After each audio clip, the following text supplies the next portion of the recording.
Badan Nasional Penanggulangan Bencana atau BNPB mengklarifikasi terkait surat dengan KOP BNPB yang isinya undangan rapat persiapan pernikahan putri Kepala BNPB Letjen TNI Suharyanto.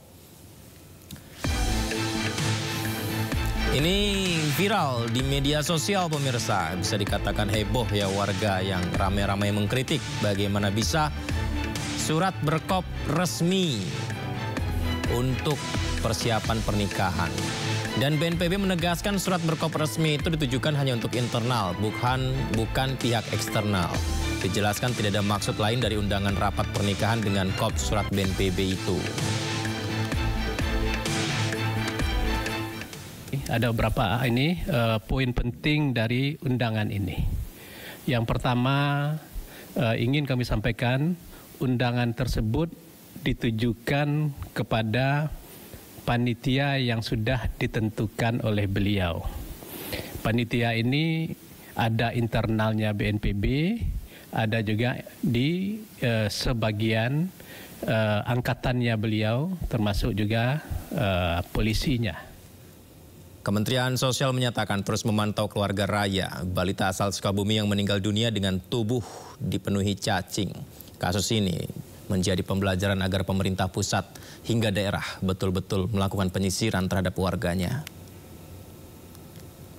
Nggak tahu udah berapa tahun ya ada di dalam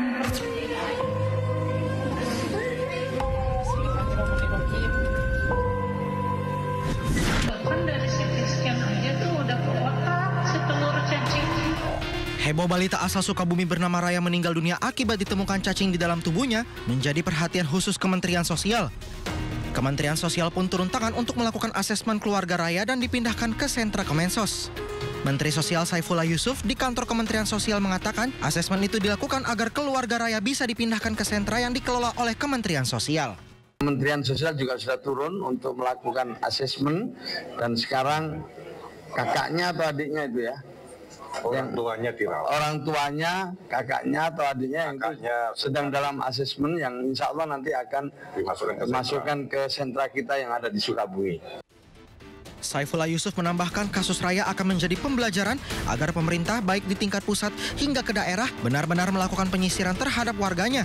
Sebab Raya sempat dikabarkan tidak memiliki data kependudukan administrasi yang menyebabkan tidak mendapatkan fasilitas BPJS. Tim Liputan iNews melaporkan. Pemirsa, polisi menangkap 4 orang dalam penculikan dan pembunuhan Kepala Cabang Bank Pemerintah Cempaka Putih Muhammad Ilham Pradipta. Tim forensik mengungkap bahwa kasus itu merupakan pembunuhan berencana dengan kalkulasi yang matang. Di depan tuh Teng, pepet tuh Teng. Pepet depan. Hah? Iya, udah pepet Teng. Aksi kejar-kejaran mewarnai penangkapan 3 dari 4 aktor intelektual penculik dan pembunuh Muhammad Ilham Pradipta, Kepala Cabang Bank BRI Cempaka Putih. 3 pelaku yang mengetahui dibuntuti berusaha melarikan diri di ruas Jalan Raya Solo, Jogja. Ketiga pelaku, DH, YJ, dan AA, bisa dihentikan dan langsung diringkus tanpa perlawanan. Selain 3 pelaku yang ditangkap di Jawa Tengah, 1 pelaku lain, C, juga diamankan di daerah Pantai Indah Kapuk, Jakarta Utara.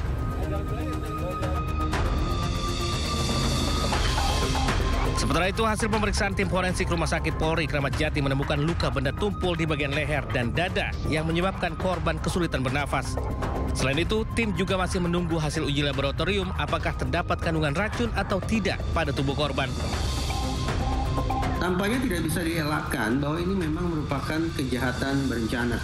Sementara dari sisi psikologis forensik, penculikan disertai pembunuhan ini dilakukan secara berencana, di mana pelaku sudah melakukan kalkulasi matang dari lokasi penculikan hingga alat yang digunakan untuk menghabisi nyawa korban.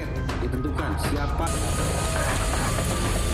Jenazah Muhammad Ilham Pradipta dimakamkan keluarga di TPU Situ Gede, Bogor, Jawa Barat, Kamis malam lalu. Puluhan pelayat hadir mengiringi prosesi pemakaman. Tangis keluarga juga pecah saat melihat jenazah almarhum diturunkan ke liang lahat. Tim Liputan iNews melaporkan.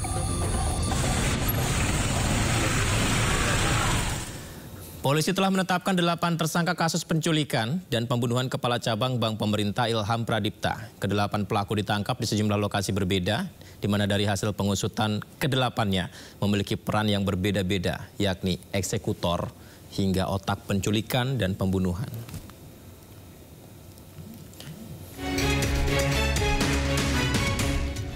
Warga Desa Nagasari, Serang Baru, Kabupaten Bekasi, Jawa Barat digegerkan dengan penemuan sesosok jenazah laki-laki dalam kondisi mengenaskan di areal persawahan. Diketahui korban adalah Muhammad Ilham Pradipta, Kepala Kantor Cabang Bank Pemerintah di Cempaka Putih, Jakarta Pusat. Ilham merupakan korban penculikan yang dibunuh oleh segerombolan orang. Polisi pun bergerak cepat dengan menemukan sejumlah bukti, termasuk rekaman CCTV.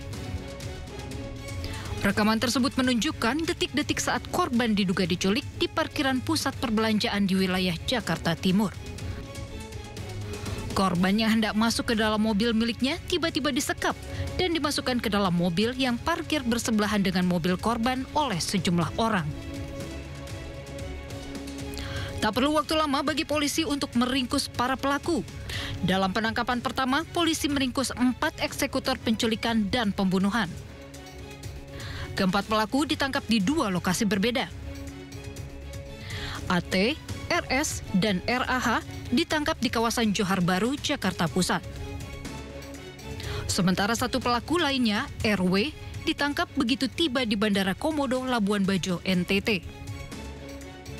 RW saat itu berupaya melarikan diri dan bersembunyi di kampung halamannya. Selang beberapa hari, polisi meringkus 4 orang lainnya yang berperan sebagai otak di balik penculikan dan pembunuhan Ilham. Penangkapan terhadap 3 dari 4 pelaku berlangsung dramatis karena terjadi aksi kejar-kejaran di ruas Jalan Raya Solo, Jogja.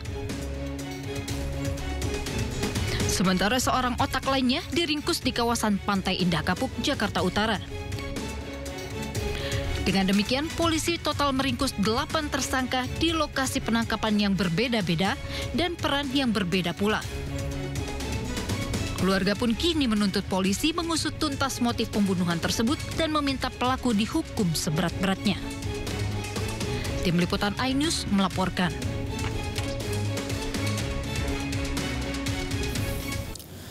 Pemirsa, Rektor Universitas Gadjah Mada buka suara terkait polemik ijazah sarjana Joko Widodo. Ia menjamin ijazah Jokowi asli dan memiliki bukti tentang keaslian ijazah tersebut. UGM mengikuti dengan baik perkembangan di masyarakat. Universitas Gadjah Mada akhirnya merespon polemik ijazah Joko Widodo. Rektor UGM Ova Amelia menyatakan kampusnya tidak bertanggung jawab atas tersebarnya foto ijazah milik Jokowi yang selama ini beredar di media sosial. Ia juga menjamin Jokowi menempuh pendidikan di Fakultas Kehutanan Universitas Gadjah Mada hingga lulus. Ijazah itu kan tahun 85 sudah diserahkan kepada yang bersangkutan. Artinya yang menjaga ijazah itu adalah yang bersangkutan. Oleh karena itu Universitas Gadjah Mada ini ya kita tidak mau berkomentar terkait dengan ijazah, a piece of paper yang sudah ada di yang bersangkutan. Artinya UGM juga tidak bertanggung jawab. Apakah yang beredar sekarang itu adalah yang diserahkan UGM dulu itu bukan? Bukan, kita tidak bertanggung jawab untuk itu. Tadi seperti yang disampaikan oleh Bu WR misalnya tentang ijazah. Ijazah itu juga merupakan dokumen pribadi. Jadi bukan ranahnya institusi untuk menunjukkan kepada publik. Sementara Dekan Fakultas Kehutanan UGM Sigit Sunarta menambahkan dokumen ijazah sarjana Jokowi hanya dicetak 1 kali. Ia juga menambahkan lembar pengesahan skripsi Jokowi yang tertulis tanpa tanggal akibat lupa. Ada lembar pengesahan yang luput barangkali ya, lupa waktu itu untuk memberikan tanggalnya. Ya, itu hal yang saya pikir wajar ya, karena ketergesa-gesaan atau alasan yang lain itu jadi luput untuk itu. Respon pihak UGM menjadi sorotan pasca kasus tudingan ijazah palsu Jokowi yang hingga kini masih bergulir. Tim Liputan iNews melaporkan.